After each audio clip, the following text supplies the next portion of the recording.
Hi friends, అందరికీ నమస్తే. ఈరోజు సంవత్సరం అంతా నిల్వ ఉండే ఉసిరికాయ పచ్చడి ఎలా చేయాలో చూద్దామండి.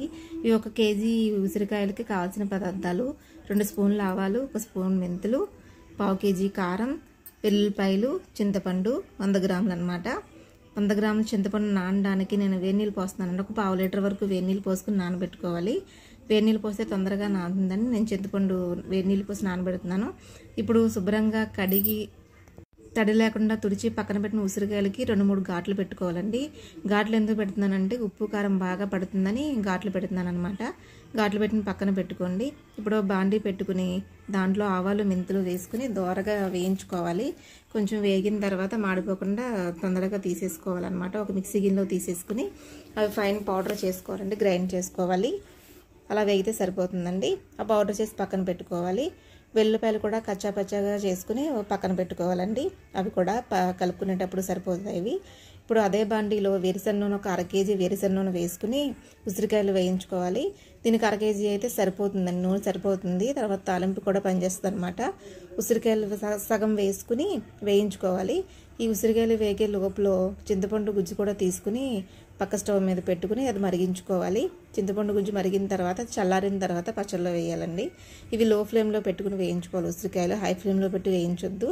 హై ఫ్లేమ్లో పెడితే తొందరగా మాడిపోతాయి అనమాట. ఇప్పుడు చింతపండు గుజ్జు తీసుకుని అది కూడా మరగబెట్టుకుంటే అది కూడా అయిపోతుంది, ఆ పని కూడా అయిపోతుంది. అలా వడగట్టుకుని తీసుకుంటే ఇంకా ఏమన్నా గింజలు పెంకులు గట్టా ఉంటే దాంట్లో ఆగిపోతాయని నేను వడగట్టున్నాను అనమాట. చింతపండుని అలాగా వడగట్టి తీసుకుని గుజ్జు తీసుకుని దాన్ని మరిగించుకోవాలి. ఈలోపు మన ఉసిరికాయలు కూడా వేగుతూ ఉంటాయి. ఇది కూడా కొంచెం సిమ్లో పెట్టుకుని చేసుకోండి. ఇంకొంచెం వేగాలి ఉసిరికాయలు. కొంచెం వేగిన తర్వాత అప్పుడు మనం మిక్స్ చేసుకునే దాంట్లో వేసుకునే వేసి నీళ్ళలోకి తీసుకోవాలి. ఇంకొంచెం వేగాలి, కొంచెం వేగితే సరిపోతాయి. ఈలోపు చింతపండు కూడా అయిపోతుంది. అది కూడా చూసుకుని పక్కన పెట్టేసుకోండి. అయిపోయింది చింతపండుది. స్టవ్ ఆఫ్ చేసి చల్లారిన తర్వాత అప్పుడు ఇందులో కలుపుకోవచ్చు. ఇదిగోండి కలర్లోకి వచ్చిన తర్వాత ఉసిరికాయలన్నీ తీసుకుని బేషన్లో వేసుకోండి. ఇప్పుడు పచ్చడి కలుపుకోవడానికి బేషన్లో తీసుకున్న ఉసిరికాయల్లోని మనం ముందుగా గ్రైండ్ చేసి పెట్టుకున్న ఆవాలు మెంతుల పొడి ఉంది కదండి, ఆ పొడి వేసుకోవాలి. తర్వాత తగినంత ఉప్పు, వెల్లుల్లిపాయ పక్కన పెట్టుకున్న వెల్లుల్లిపాయ పేస్టు, కారం 1/2 కేజీ వేసి బాగా కలుపుకోవాలి. ఉప్పు కారం బాగా కొంచెం ఉసిరికాయలు పట్టిన తర్వాత అప్పుడు చింతపండు వేద్దామండి. ఇలా ఉప్పు కారం ముందుగా బాగా పట్టించిన తర్వాత చింతపండు గుజ్జు కూడా వేసి అందులో బాగా కలుపుకోవాలి. చింతపండు గుజ్జు చల్లారిన తర్వాత మాత్రమే వేయాలండి, వేడిగా వేయకూడదు. ఇది బాగా కలిసిన తర్వాత అప్పుడు మనం తాలింపు పెట్టుకుని ఆ తాలింపు కూడా చల్లారిన తర్వాత ఇందులో కలుపుకోవాలండి. వేడిది అనేది ఎప్పుడు పచ్చళ్ళలో కలపకూడదు. ఆయిల్ అయినా సరే ఏదైనా సరే చింతపండు గుజ్జు కూడా బాగా పట్టించాలి. పచ్చడిగా అలాగా ఉసిరికాయలకి బాగా పడుతుంది అనమాట.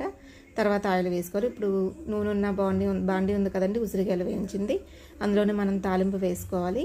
తాలింపు కొంచెం వేగిన తర్వాత స్టవ్ ఆఫ్ చేయాలి. ఎందుకంటే ఆయిల్ కొంచెం వేడిగా ఉంటుంది కాబట్టి అది మాడిపోకుండా ఉంటుంది. ఈ తాలింపు వేగిన తర్వాత స్టవ్ ఆఫ్ చేసేసి ఆ ఆయిల్ కూడా చల్లారిన తర్వాత మాత్రమే మనం పచ్చళ్ళలో కలపాలి. గుర్తుపెట్టుకోండి, వేడి ఆయిల్ అనేది అసలు ఎప్పుడు పచ్చళ్ళలో కలపకూడదండి. ఉసిరికాయ పచ్చడనే కాదు, ఏ పచ్చళ్ళలోనూ వేడి ఆయిల్ కలపకూడదు. ఆయిల్ వేడి చేసి అది బాగా చల్లారిన తర్వాత అప్పుడు పచ్చళ్ళలో వేసి కలపాలి. కొంచెం ఇంగు కూడా వేస్తున్నాను నేను, ఫ్లేవర్ బాగుంటుంది కదా తాలింపుకి.